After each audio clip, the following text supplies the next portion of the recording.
Thixo wethu olungileyo sikhulani moyo namandla Nkosi Jesu Thixo olungileyo sisi bakho ukani izolo ukukhona izolo Thixo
wethu Dumiseka moyigcwele makufakala ukuthetha kwethu makufakala ukucela kwethu moyo namandla onke silindele impendulo kuwe moya wethu igcwele Nkosi Jesu thembakele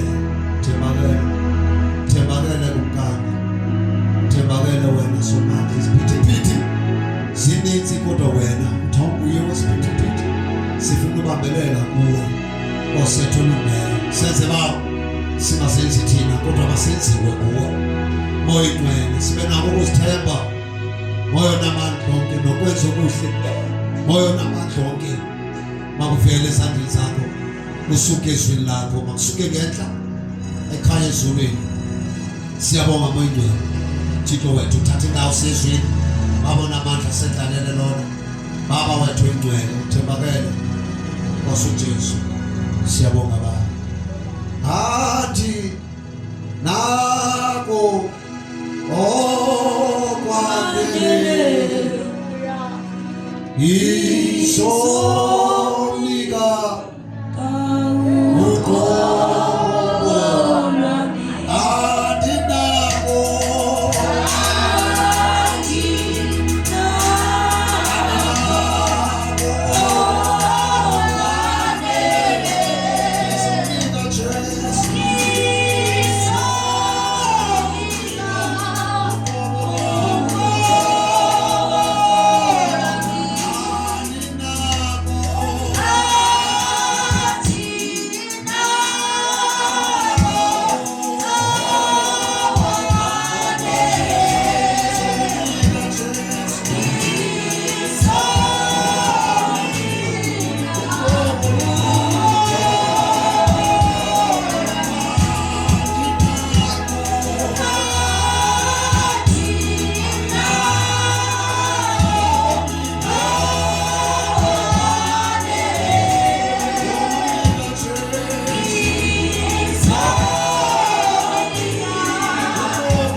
Twala phambi twala ngomoya wakho, twala simakade, twala ngosithu, twala uNkulunkulu wethu thembakele egama lenkosi uJesu, igama lenkosi.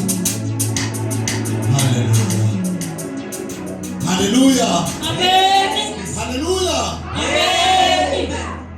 Ibonise egameni elihle lenkosi uJesu. Ndingathatha ixesha ndibulisa bomama bonke, osisi, otata nabobhuti, egameni elihle lenkosi uJesu. Ndibulise ukuphilisa khona phakathi kwethu Tata Biyelo, ebese ngiyisa ndibulisa umama wabakhe uMambiyelo, egameni elihle lenkosi uJesu. Hallelujah. Cela ke sibazame ngezandla. Sibazame.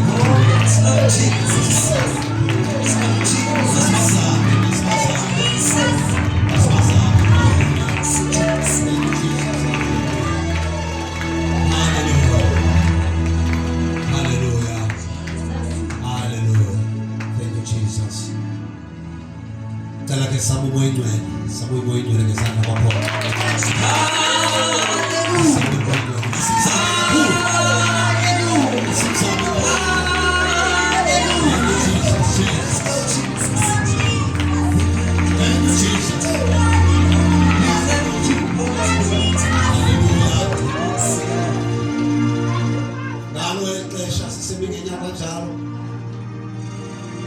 uThixo sithandile namhlanje masiphathele umntwana wakhe usindisiwe, wamamkela uJesu, waphila noJesu, saphila noJesu. Esibabe sikhe sajoqala sathi utshatile unefamily. Haleluya. Kungokunjalo esiba simbona uTata Biyela esezawuza ngaphambili, esezawusipha izwi lenkosi. Uyazalwa ke natata ulapha ngokusebenza ukhona eCarltonville, asizuchaza ke imisebenzi yonke, kodwa ukhona phakathi kwethu, ungumntwana kaNkulunkulu, usindisiwe njengoko ke sentshilo. Haleluya. Esezawuza ngaphambili, ndicela sikhwabe izandla ngamandla, sikhwabela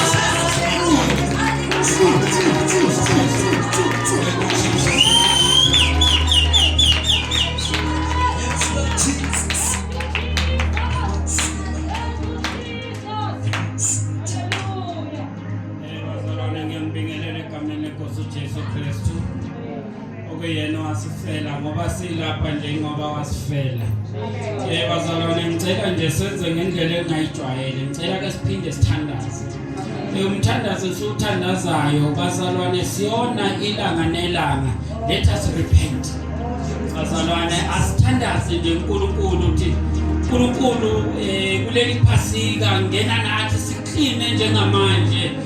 Siyazivuma ukuthi sonile, kodwa sigeze njengamanje senze sifaneleke ungena endaweni yakho. Asikhuphulele udumo kuJehova. Baba Nkosi, egameni likaJesu Kristu siyabonga Baba, siyabonga simakade wezulu, siyabonga Nkosi yamakhosi. Baba uthi bonke Nkosi Baba bonile simakade wezulu, nathi Nkosi Baba singcwele Nkosi Baba kunamanye, kodwa sonile Baba. Ingakho isizodana yakho simakade wezulu ukuthi yashele kule ndawo yakho Nkosi yamakhosi. Ingakho Nkosi Baba kwethite ngikhaze Kalvari, ngoba Nkosi Baba kwafuna Nkosi ukuthi sibe ngcwele. Siyabonga simakade wezulu, siyabonga Nkosi yamakhosi. Ekelele makhondana yabosana, ekelele makhondana yabosana,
lapha phakathi kwenu bazalwane akusingokho ukuhlakanipha kodwa kuyintando kaNkulunkulu. Bazalwane sihambile emhlabeni sahamba njengabantu. Abantu abaningi bazokukhumbula bazalwane njengalo mama owagcina ethi igama lakhe makuthiwe nguMara bazalwane. Ngezinto adlule kuzo. Bazalwane kunonkosikazi woMopho ngiyadlula nje. Lo nkosikazi bazalwane lagcina igama lakhe lingamentionwanga eBhayibhelini ngenxa yosizo ayebhekene nalo. Angikhumbuli ngidibana negama lakhe kodwa into eyenzeka izimo esingena kuzo bazalwane ugcina usubizwa ngaleso simo leso. Bazalwane ngisayi-introduce ngingubaba uBiyela. Umama uBiyela la uyana but umfundisi loyana bazalwane. Wa-ordainwa kudala yena ungumfundisi. Izinto beyikhulele kuloko ivangeli leliya. Ngicabanga ukuthi nike nizwe eNatal kuthiwa kunomfundisi okwakuthiwa uKhonkolo but akasekho njengamanje. Izinto beyikhulele ngaphansi kwakhe. Ukhulele emathendeni ecula khona emathendeni. uJehova wambuyisa-ke wagcina sengwakwaBiyela. Bazalwane ngokuzalwa ngizalwa endaweni yaseNkandla noma indawo yaseNkandla ingaseyinhle kangako ngoba mukwathi waseNkandla kumele uchaze ukuthi i-corruption ngaba unayo yini bazalwane. Ngiyabonga amen bazalwane. Abanye abantu bayazibuza ukuthi kodwa lo muntu ngathi siyabazi. Bazalwane abanye bayangazi bazalwane lapha indlela engaziwa ngayo kodwa nami kuyaye kuthiwe akuye lo akwabulawela ingane eKwatasi bazalwane. Abantu abahlala kudala bayasazi leso story. Umuhamba noNkulunkulu ke bazalwane uyadlula ezintweni. Neculo liyasho lithi sidlule ezintweni ezinzima bazalwane. Njalo abona siyabonga. Bazalwane ngingachithi isikhathi ngoba njengamanje ngizoshaya introduction yenkonzo yama-Easter. Inkonzo yama-Easter iyaqala kusasa bazalwane. But kodwa ngithanda itheme le umfundisi lenkonzo ayibize ngayo yabona. Ngiyalithanda leliya vesi. Ubani ongangifundela lona singakafunde lami. Ubani ongafundela lona singakafunde lami. Ngoba iyona theme yale nkonzo bazalwane. Yonke into kumele sedlule kwitheme ukuthi itheme yayo ithini.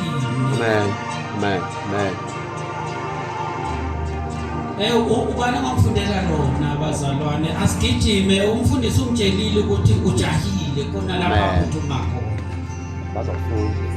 So mina nginikeza isikhathi esincane nje u30 minutes mningi bazalwane sizobe sesiqedile.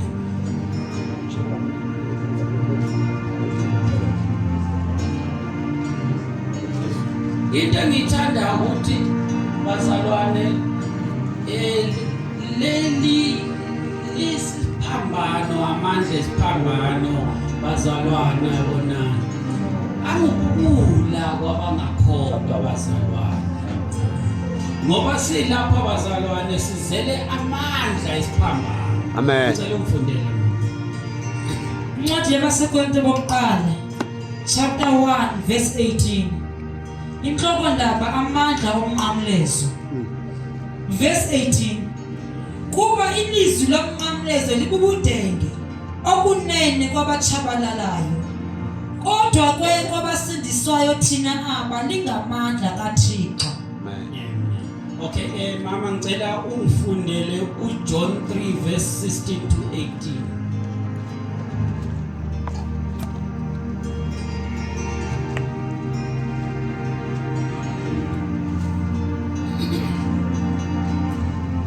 Incwadi kaYohane chapter 3 verse number 16. Kuba wenjenje uThixo okulithanda kwakhe ihlabathi ude wancama unyana wakhe okuphela komzeleyo ukuze bonke abakholwayo kuye bangachabalali kodwa koko babe nobomi obungunaphakade. Verse 17. Kuba uThixo akamthumanga unyana wakhe ehlabathini ukuze aligwebe ihlabathi, wamthuma ukuze ihlabathi lisindiswe ngaye. Verse 18. Lowo okholwayo kuye akagwetywa, kalowo ungakholwayo usele gwetyiwe, ngokuba engakholwanga kwigama lonyana okuphela kwamzeleyo uThixo. Amen. Bazalwane, lezi ncwadi zoyithulisa yizo esidibene ngazo. Amen. Ukuze size lapha bazalwane, ingoba uNkulunkulu walithanda izwe kangaka. Amen. Uma uNkulunkulu elithandile izwe kangaka, wathumela ngendodana yakhe eselwe eyodwa kuba yilowo nalowo okholwa yiyo angabhubhi kodwa abe nophilo phakade. Bazalwane, njengamanje sikhuluma ngamandla omnqamlezo o amandla esiphambano bazalwane, kodwa ukuze abe khona lamandla esiphambano yingoba uNkulunkulu wanikela ngendodana yakhe ezelwe iyodwa.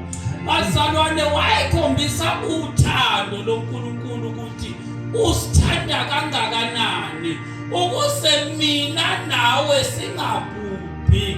Bazalwane, sizalelwe emhlabeni wezono ukuba kwakungewuye lo Jesu, ukuba uNkulunkulu akathumelanga indodana yakhe, ngabe mina nawe asisekho bazalwane.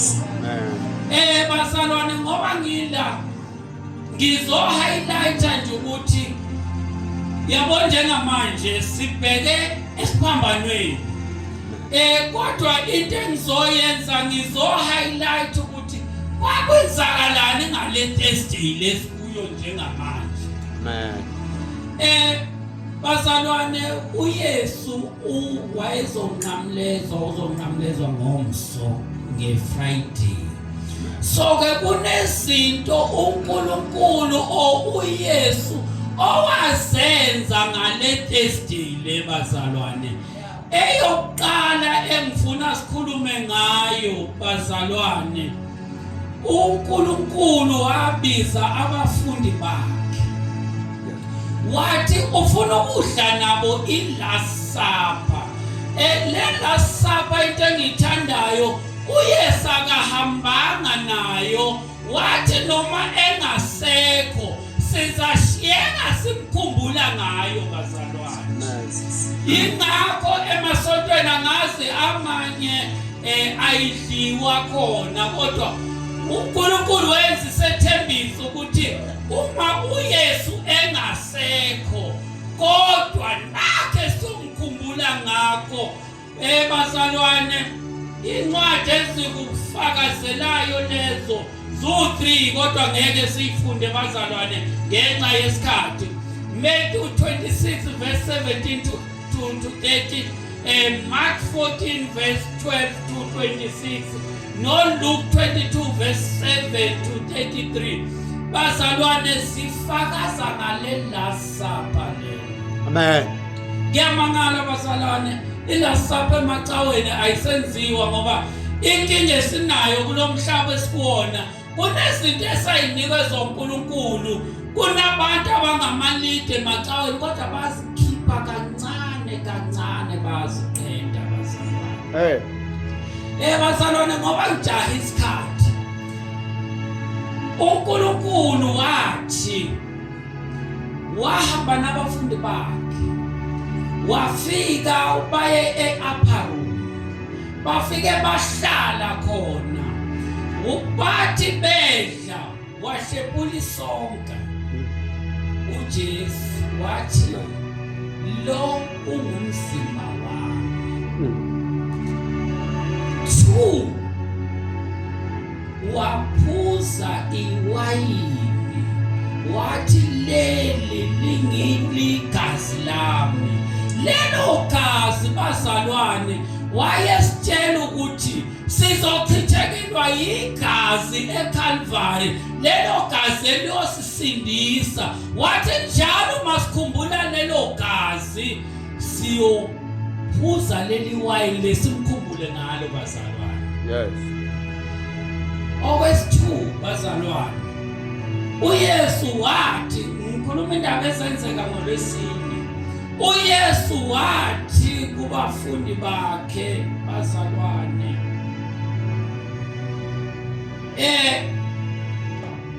bazalwane angazi ukuthi ngingayichaza ngithini, kodwa i-event yesi-2 bazalwane, uYesu wenza into engajwayelekile.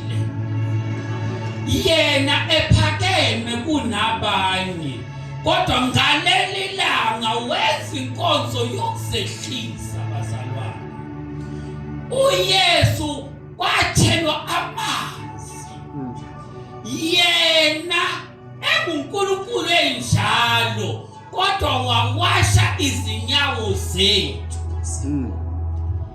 enguNkulunkulu enjalo, kodwa wayenza inkonzo yokuzehlisa, wawasha izinyawo zabafundi bakhe.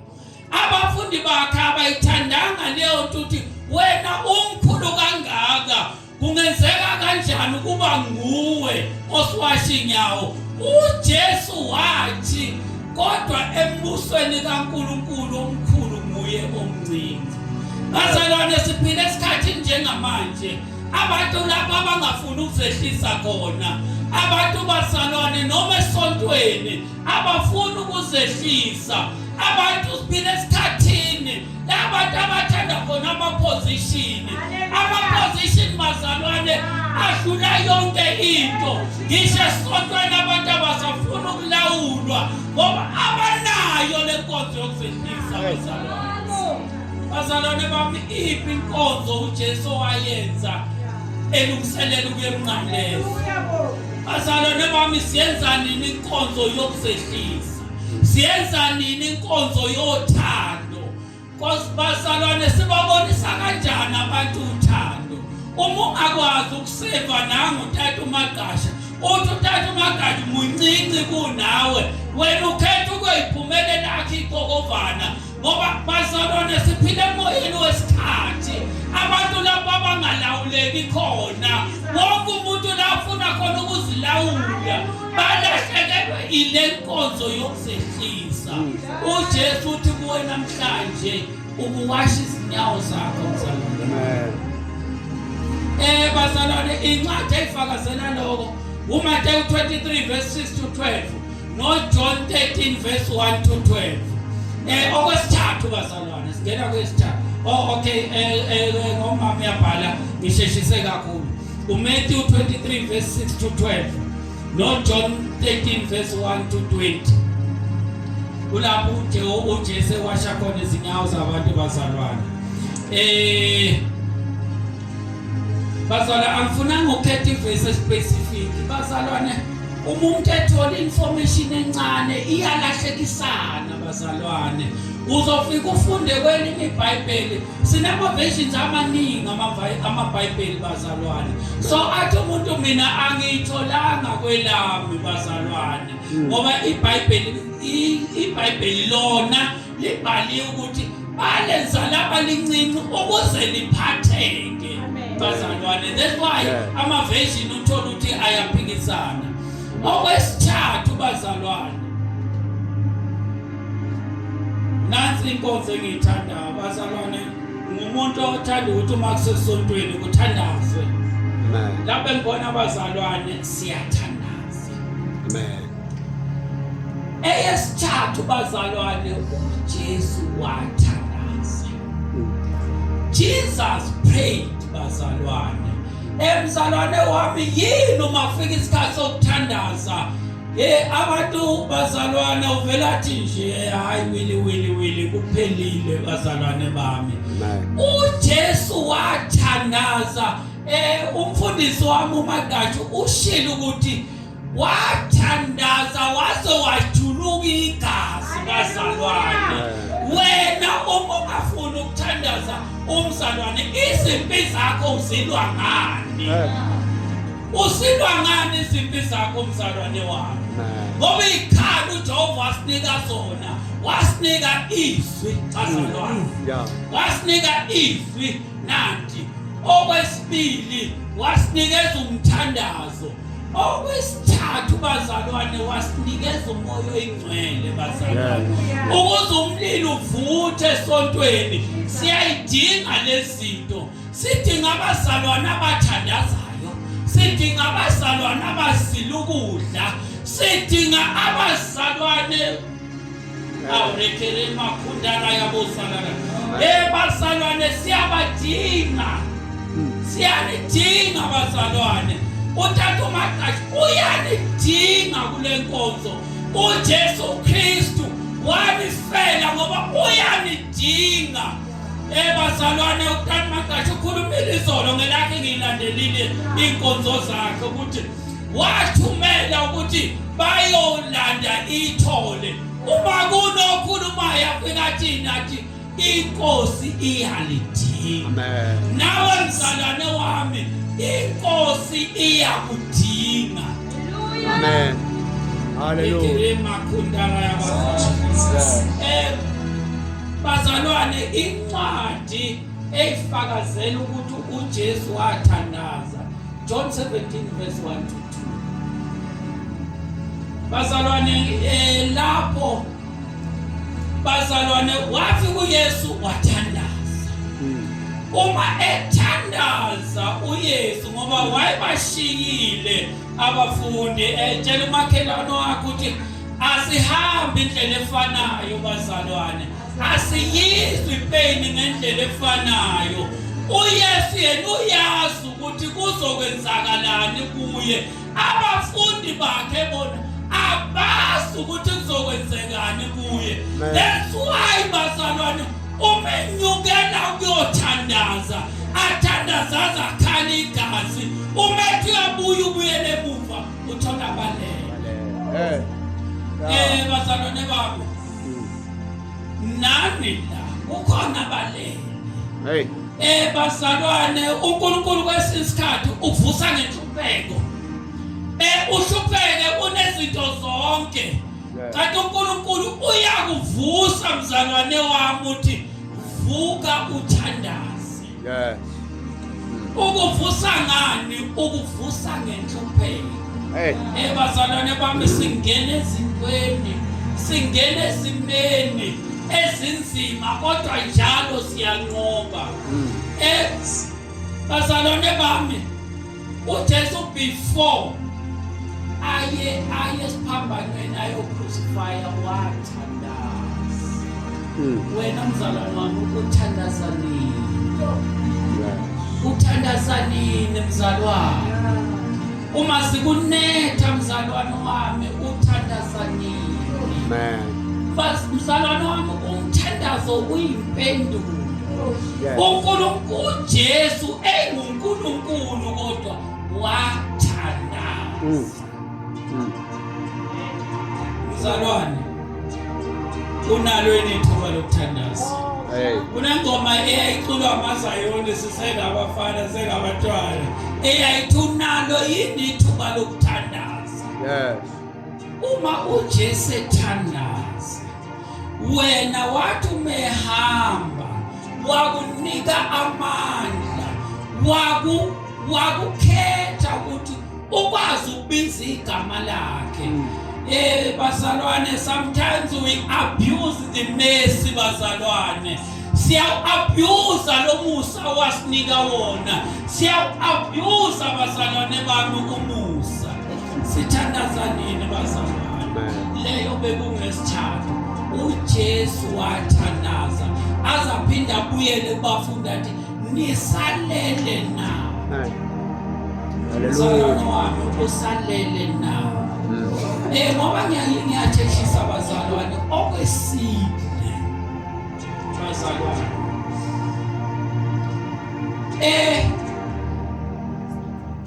Esethandazile kunjalo. Hayi ukuthi kwakuroma bazalwane.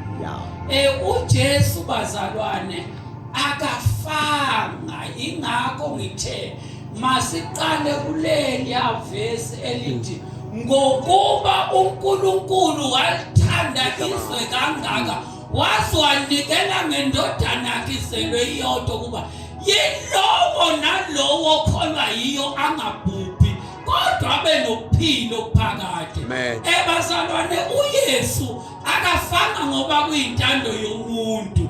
uYesu akayanga ngaphansi komhlaba ngoba kuyintando yomuntu. Wayolanda izikhiye bazalwane, wayolanda ikhiye zeHades ngaphansi komhlaba. Kodwa wenza njani? Wathandaza. Bazalwane, ngitahile sithi nje uma bazalwane nifuna sixoxe siqhubeke ngiyomema nangelinye ilanga bazalwane. Lastly bazalwane, inkinga esinayo rekere makundara yabo satana kusesenjalo bazalwane. uYesu esahleli nabo etafuleni wathi kubona, omunye phakathi kwenu bazalwane uza kungithengisa. Bazalwane, bangaka abantu osubathengisile, bangaka abantu abakuthandayo kodwa osubathengisile, bangaka abantu abebekuthembile kodwa osubathengisile, bangaka abantu othe uhamba nabo endleleni kanti wena usujikile. Bazalwane, kwesinye isikhathi kunabantu esithi sihamba nabo siye phambili kanti bona sebeyarefesa. Mzalwane wami, bangaka abantu osubathengisile. Bazalwane bami, uJudas Iscariot wamthengisa uYesu. Kwakufanele ukuthi akwenze lokho, kodwa bazalwane isono sinomvuzo waso. Bazalwane, akuphelanga kanjalo, akagcinanga nje ngokuthi hayi umthengisile kube haleluya amen. uJudas Iscariot kwadingeka ukuthi athole umvuzo wakhe ngoba uYesu washo wathi lozothengisa unyana womuntu. Bazalwane, ngabe ungcono kuba akazalwanga. Ngempela uJudas Iscariot ngoba wangena umoya, ngoba bazalwane siphila esikhathini somoya, umoya uyangenana bazalwane, kuke uthinta umzalwane ningazi ukuthi kwenzakaleni. Ashaya isipitipiti umzalwane, nashumayela kanzima, nimlande esipotini, aphinde mesengaphakathi angene umoya abuyele emuva. Bazalwane, ngeke afike noJesu akhiphe odakeni, wena futhi uyajika ubuyele odakeni. Bazalwane, nomoya ufuna sukalekise bazalwane, ufuna sithandaze ngalo moya. Bazalwane, ukhona umchithi bazalwane, ukhona umchithi webandla lenkosi kuthi kusetshenzwe kanzima afike abhidize abuyisele emuva. Kodwa uthi uJesu Kristu kulowo oyonikela ngendodana yakhe. Bazalwane, uJudas Iscariot wathi noma seyiphethe leyo mali siyabathengisa abantu bazalwane, noma usuyiphethe lezo zinto othengisa abantu ngazo, noma ufuna iposition emsebenzini wathengisa abantu ngazo, kodwa awunakuthula noma ikuphi la ufika khona. Wena uyazi ukuthi lesi sikhundla naso safanele nangumama, kodwa wena lesi sikhundla wasithola ngokulala, lesi sikhundla wasithola ngemali. Bazalwane, ngeke ukuthole ukuphumula, uzoba njengoJudas. uJudas Iscariot wafa ngoba wathengisa ngoJesu. Hallelujah. Bazalwane, ngazi ukuthi ubani kanti okwafanele athengise ngaye, ngoba khona kwafanele kwenzeke, kodwa bazalwane isono sinomvuzo waso. Bazalwane, le ncwadi yokuthengisa ngoJudas Iscariot bazalwane uyayithola kuMateyu 26 verse 47 to 56. Uyithole kuMark 43 to 50. Uyithole kuLuka 47 53. Uyithole kuJohn 16 verse 1 to 7. John 18. Bazalwane, isono sinomvuzo waso. Hey. Bazalwane, sesonke emasontweni la masakhulunywa ngesono khona bazalwane. Amasonto bazalwane asephenduke ibusiness. Yini bazalwane? Ingoba sekufuneka imali, sekucompromisewa ngezwi. Kanti uJesu wafa bazalwane efela thina. Bazalwane wama esiphambanweni. Nanka amazwi ayisikhombisa ayasifakazela ukuthi kwakwenzakalani ngoJesu eshayiwe, wahlatshwa bazalwane, wathwaliswa umqhele wameva. Kodwa uJesu ngowaye yini wabekezelela bonke lobuhlungu, wayefela mina nawe. Yeah. Wayefela mina nawe uJesu. Yes. Hayi ngoba wayefuna ukufa, kodwa wayefela mina nawe. Bazalwane, khona ivesi ne-experience yalo nelakhi lapho ezobe ngishumayela khona ngomso. Uma sisha amazwi ayisikhombisa, ngizobe ngithi I'm ngomile. uJesu womile mzalwane wami, womele wena. Amen. uJesu woma esiphambanweni, womele wena. Bazalwane, uNkulunkulu wangisiza ngidlulile kuleyo experience bazalwane. Bazalwane, ngiyakwazi ukuthi kubhlungu kanjani ukoma ngoba ufa. Hey. Ngidlulile kukho. uNkulunkulu wangidlulisa. Ngikhuluma ngaye ngiyangento engiyazi from experience. Bazalwane bami, ngake ngagwazwa khona la ePattonville. Ngagwazwa amanxeba u8. Ngahlala esibhedlela u1 year. Bazalwane, ngesikhathi engangigwazwe ngaso ngoba ngase ngome kakhulu. Bazalwane, uJesu methi womile, ngiyazi ukuthi uthini. Ngedlulile kuleyo nto.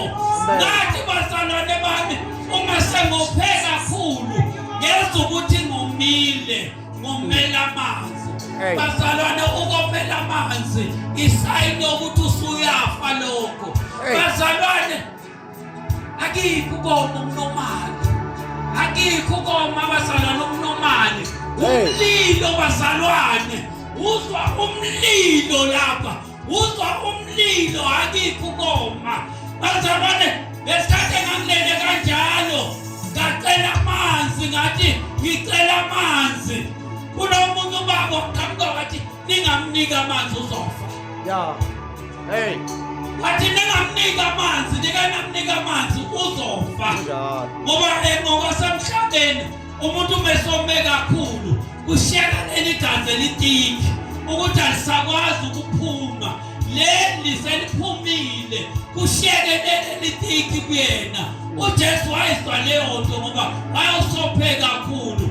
Bazalwane, ngathi ngizwa ukuthi hayi, ngoba nami ngathi ngicela amanzi, ngiyazi ukuthi wavele uma ungaphuziswa amanzi uyafa. Kodwa ngoba ngase ngifuna lokho ukuthi sedlule lesi sitha bazalwane. Amen. Njengoba uJesu washo kathi masedlule lesi sitha. Nami bazalwane, ngase ngifuna ukuthi masedlule lesi sitha kimi. Hey. Bazalwane, khona indoda yamemeza yathi ningamnikeza amanzi uzawufa. Wathi ningamnikeza amanzi uzawufa.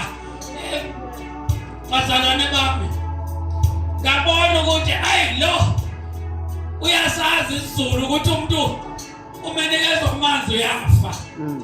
Ngashintsha language bazalwane. Amen. Isotho ngangasazi ngaleso sikhathi. Ngathi ngikupha amanzi. Yabona, ngathi ngikupha amanzi bazalwane. Bazalwane, waqhamuka nothetha isizulu sikamfamezi uhlashwa. Hey. Awufamezi mthwe uhlashwa. Bazalwane, yingakho ngikhuluma ngale pheni ngiproud ukuthi ngesikhathi uJesu ethi ngomile omeleleni bandla leli wayezwani kwakwenzakalani kuyena akikho koma abazalwane umlilo ngathi ubekwe ilahle lomlilo la Yes. Hallelujah. bazalwane bami kwedlula lapho takumaqhaji zokulolela kancane Amen. 22 months bengithi zothandazela but ngiyabona ngathi angeke safika lapho bazalwane kwami kwalandela lapho ngokuthandwa lo Jesu bazalwane kumele sikhulume ukuthi uJesu akafelanga ubale eKalvari emva kwecorona bazalwane ngakhula ngiyaziwa nje mina even i-election kwazuma athi umuntu wakhona bazalwane but uJesu wayethetha nami ngoba bazalwane into eyenzekalayo empilweni yakho there is a revelation within. Yes. Kunento uNkulunkulu afuna ukuyibonakalisa kunento uNkulunkulu afuna ukubonisa yona bazalwane ngathi ngizoyisheshisa but ngishilo ngathi information encane enzothi ngabe sazwele ngathi lapho emva kwecorona ngaphunywa abathumba abazalwane bathi ama-side effects ecorona bazalwane kudala mina ngidlula anginasifo engakabi naso kodwa ubuya ngithesta futhi emva kwesikhathi anginalutho ngiyaphila ngoba uNkulunkulu osuke ekhuluma nami bazalwane iBhayibheli uNkulunkulu akalimazi uyashaya lithi uyashaya phinda polise bazalwane leso sikhathi esinzima esinjengalelo nangu mama engangimzwela ubuhlungu ngoba mina kuyafikela ngisho khona ukuthi hayi Nkosi mayenzeke intando yakho njengoba uYesu washo esiphambaneni ngathi mayenzeke intando yakho kungabi ngeyami kodwa lesitsha singedlula bazalwane ngaphunywa amathumba manithi basike esibhedlela liqhubeke libole khona lapho abalisike khona normally ithumba mabe lisikiwe liyaphola kodwa into yayenzeka kimi ngoba uNkulunkulu wayekhuluma nami belingaphumi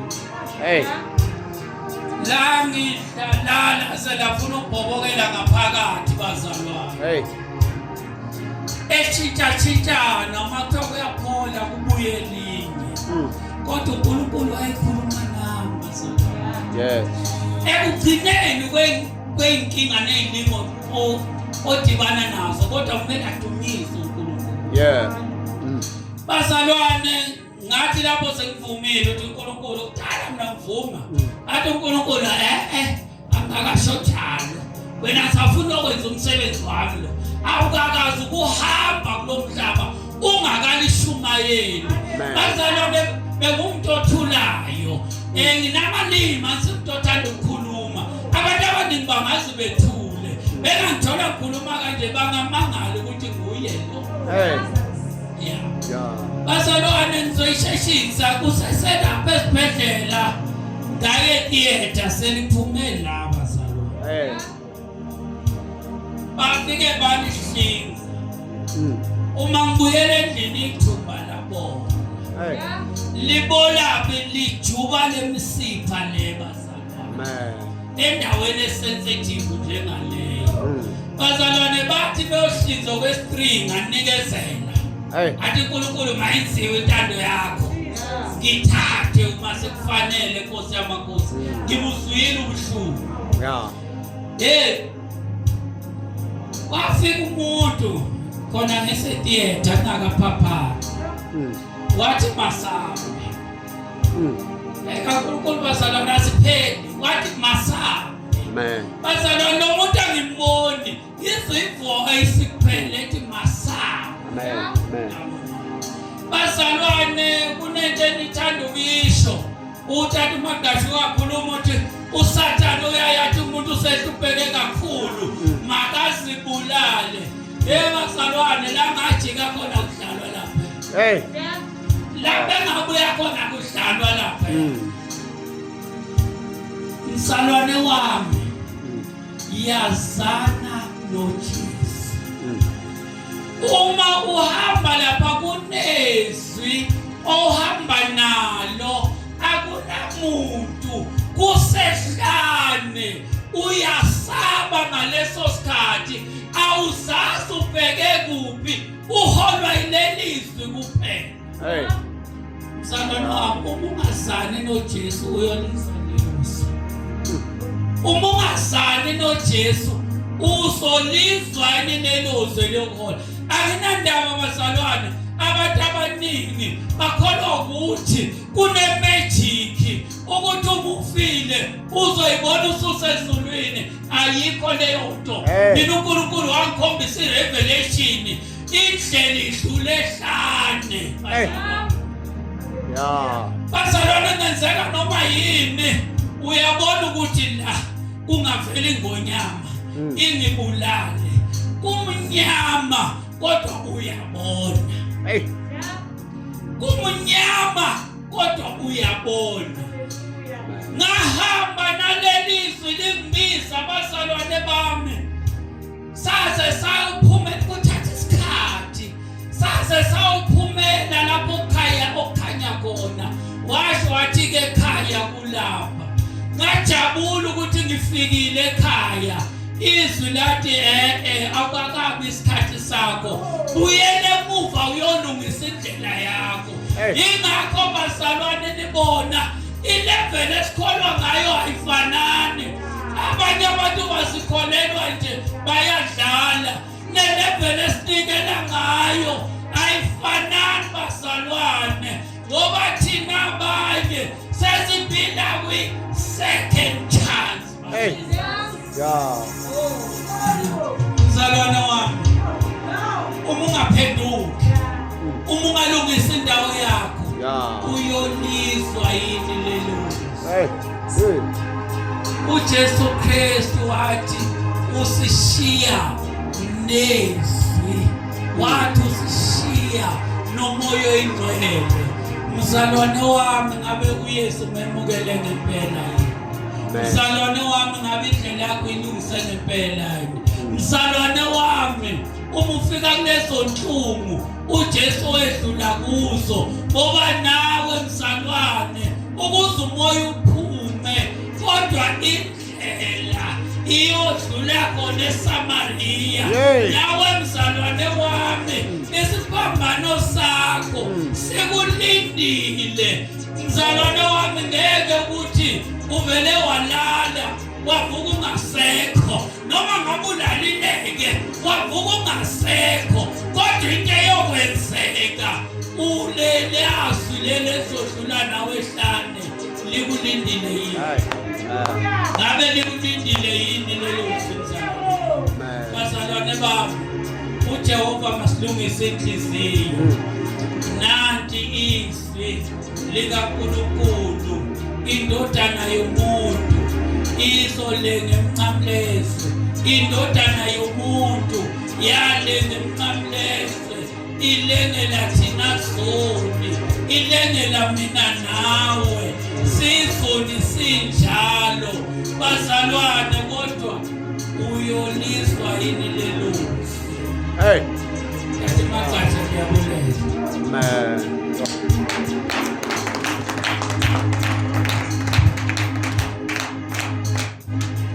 Siqhubele izandla bazalwane. Hallelujah. Siqhubele izandla ngamandla, siqhubele izandla ngamandla. Siqhubele izandla. Hallelujah. Hallelujah. Hallelujah. Hallelujah. Hallelujah. Thank you Jesus. Hallelujah. Siyabonga uThixo kakhulu. Siyabulela ethethile ngotata. Amaxesha asebenza ayaphazamisa. Bekumele bana akagqibi. Aqhubeke nayinkonzo kodwa amaxesha. Mandiphuma namhlanje kukhona into endifunisa ithuba befana ngo-6 semsebenzini. Kodwa ke ngoku andikwazi uba ndingabikho ekhona.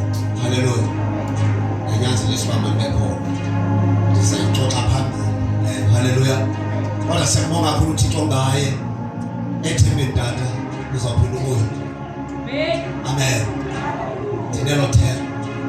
uThixo uyatsho nje kumbani nephaya ukuthi aphelanga nsuku sene message ufuneka usinikele usenomsebenzi ufuneka uwenziwe.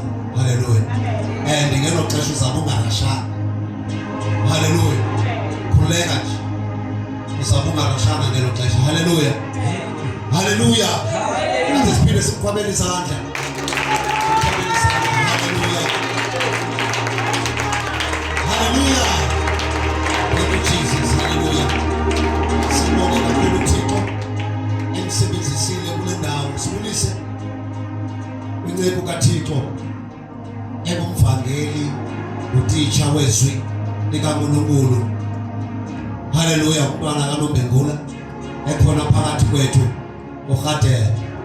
Haleluya. Simlindele naye. Haleluya. Akaphoswa ngalo, simlindele. Uyasa kusasa, simlindele. Khona indoda yatsho yathi ndiyeke ndiyaphi ngoba kuyasa. Le ndoda yayihleli nomntwana kaThixo yafika yambamba ngoRhatya, yambamba bajijisana naye. Kodwa sabajijisana at that time, kodwa bancoko bengazani. Abazana kwade kwabethu 12 wadlula u12 laqhubeka ixesha. Xa kufuna uba mawube mhlophe kungekabikho mhlophe, yathi indoda efikele le ndoda yathi kuyo ifike isezingxakini, fika inomvangedwa, fika ingaziwa mayithathe ibhekisephi iyekephi. Kodwa uthi xa fika kuyo, xa ezawusuka kuyo, abakazani kodwa bayancokona, bayathetha. And iindaba zilungile abazithethayo. Khona jikwayo ihambe behamba kuyo, uguqula indlela yohamba. Uva ezindaba ukuthi kimi siyanditshintsha ezindaba, kodwa zigqini kunditshintsha. Haleluya. Akude ugqibeke utshintsheka kubo. Uthi ke mandihambe ngoba kuyasa. Kuyasa mandihambe kuyasa. Ithi le andikuyeki ndizabamba until usundisikelela. Because usikelelwe izindaba ezithethwa yile ndoda. Akamazi ubambani kanti sisithuma sikaThixo esifike sancokola ngesizoguqula indlela abamama. Thetha le ndoda angayazi. Uthi kuye ndiyeke ndihambe ngoba kuyasa. Ithenya ndikuyeke ungekasikeleki. Ngeke ndikuyeke bajinjana ithuba elide. Engiyatsho ngapha ndiyeke ndihambe ngoba kuyasa. Uyabona uba kuzawuvela kube mhlophe ngoku. Kanti ixesha labo imilenga lobumnyama bebehlangene. Ngamanye amagama kukhona ixesha lapho ekufuneka uhlale noThixo wedwa, kungabikho bantu bangakufa noma uthetha nabani, bangakubhaqi noma wenzani. Ibele lakho elo xesha. Ngela xesha lobumnyama uyabona le ndigqibile ukuyenza bendizoyenza. Uthi no, khona into eshotayo awukayenzi, khona into eshotayo. Khulule nja ngoba kuyasa. Khulule nja ithengeke. Ithi iBhayibhile ubuyifunda kahle uthi ke kwenzeke ujisane kwabo. Le ndoda isisithuma ifikile yabamba ngomlenze, yabe siyifuqula umlenze, kwafuquka ihiphu, yaphuma ihiphu. Njengobinye uzijonge kanje laba khona elitshintshayo lajonga kwenicala, which means liguqula indlela yakhe ebehamba ngayo ukuthi nansi direction ayisiyo luhamba kuyo. Haleluya. Siyathandaza. Siyathandaza. Cela umambiyela sosifanele inkonzo ethandaza. Asibongele izwi abese sifanele inkonzo sakele imifefe. Sibe sesiyakhululeka cela sibeke inyawo. Sesosithandazela. Hallelujah. Hallelujah.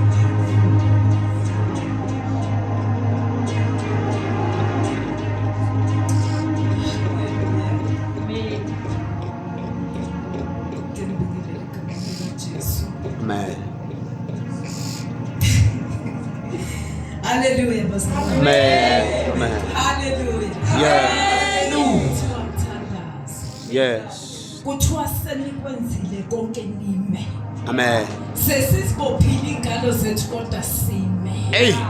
Hallelujah. Amen. Atosha mina adla inyama yamaphuzi igazi athi uzokhuluma mina. Yes. Ubosha izwi uma sewuvalele uwedwa kuphuma izwi esiswini. Hey. Hallelujah. Amen. Hayi bazalwane yenzekile mecorona. Yes. Savalelo kwafanele uhlale ufe wedwa ekhoneni. Siwathi ujingabela ngalela vuka izwathi uJeremiya 33 ngibize. Ngizokutshela izinto ezinkulu ezifihla wena ungazaziyo. Sathi sibheka ngapha amaHubo 51 verse 15 ngibize ngosuku lwenhlupheko. Hey. Ngizokhulula wena ubusiyamdumisa. Yes. Sathi sibheka ngapha kunzima kuhamba ihlobo zethu kuhamba abantwana bethu. Wathi uJobe uyayazi indlela yami. Hey. Esemvivinyile emlilweni ngophuma ngijeke egolide. Hallelujah. Safuna ukuduba ngasakumi ngale ndaba. Hayi ba wathi uJeremiya wabuya wathi akuvumi. Hey. Njengomlilo uvalelwe manje. Hallelujah. Ageke. Wathi ageke. Hallelujah. Hallelujah. Amen. Shikana washiyana. Wasiyana bakanda shikorondo. Yes.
Sicela umlilo othunayo ezindlini zethu emgwaqweni. Sisazophuma sihambe moya ingcwele usebenze kule ndawo. Yes.